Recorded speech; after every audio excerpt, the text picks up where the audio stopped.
cuisine, c'est le partage.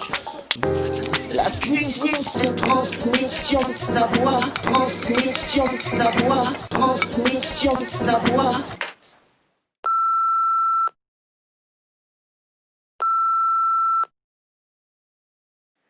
Eh bien, bonjour la tribu.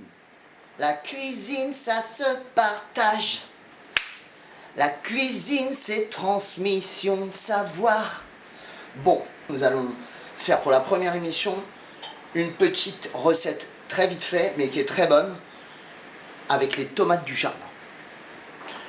On va les confire. Confire, ça veut dire cuire tout doucement à longue durée, n'est-ce pas? Dans un four entre 80 et 120 degrés, on va dire. Je fais aussi un petit clin d'œil à Monsieur Ducasse qui, c'était une de ses premières émissions où il confisait des tomates donc avec Monsieur Robuchon. Voilà. Les tomates ont été lavées, rincées évidemment. J'enlève les petits opercules là. Donc ça s'appelle opercules, les petites queues de tomates, hein, peu importe. Et nous allons donc les ébouillanter, n'est-ce pas? Comme ça, sans faire de trait, sinon l'eau elle va pénétrer dans le produit. On va les ébouillanter pendant 10 secondes. Et on va les peler, d'accord? Donc c'est parti les amis. L'eau, j'en profite pour vous dire que l'un des instruments essentiels du cuisinier, c'est l'écumoire. Le couteau qui coupe super bien. Et un de mes instruments préférés aussi pour, on le verra par la suite, pour récurer les plats, pas récurer les plats, mais prendre toute la sauce qui traîne dans les plats et qui est inaccessible, c'est la maryse. Ça c'est un super outil de cuisine. Je pense que là ça fait bien 10 secondes que je parle, n'est-ce pas?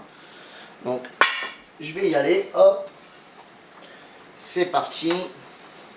Je prends mon écumoire et je vais surtout les refroidir sous l'eau froide. J'éteins l'eau bouillante.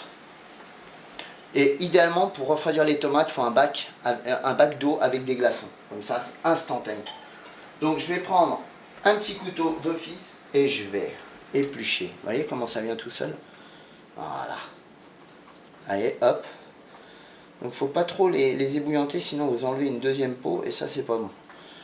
Là, la peau, elle s'en va bien. Bien, voilà que les tomates sont toutes épluchées. Vous voyez les épluchures. Et la tomate est bien toute, voilà, vous voyez, sans sa peau, c'est parfait. Je ne vais pas les évider, c'est-à-dire que je ne vais pas les couper en deux. Je vais les laisser dans leur forme entière pour que vraiment tout le jus imprègne bien la tomate et elle se confiera comme ça d'elle-même dans son jus. Vous voyez ce que je veux dire? Je vais juste l'assaisonner un peu, je n'y mets ni d'ail, ni de fines herbes, juste pour qu'elle ait vraiment ce goût précieux qu'elle a.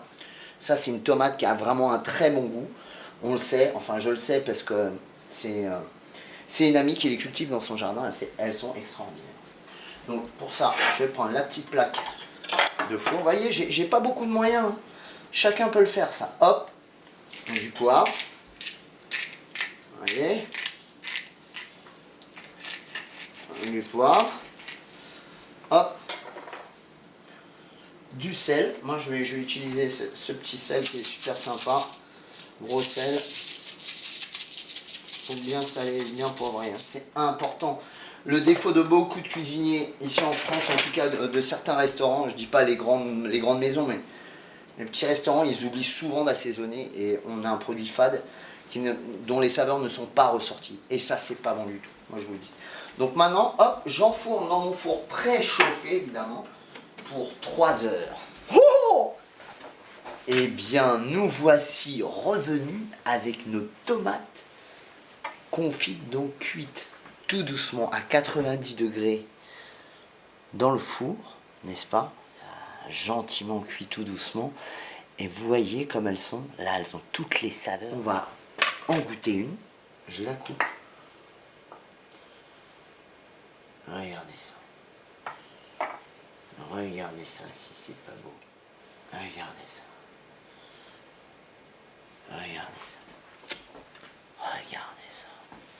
Regardez.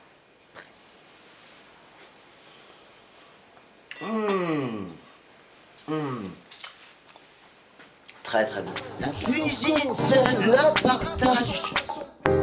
La cuisine, c'est transmettre. transmission de savoir, transmission de savoir.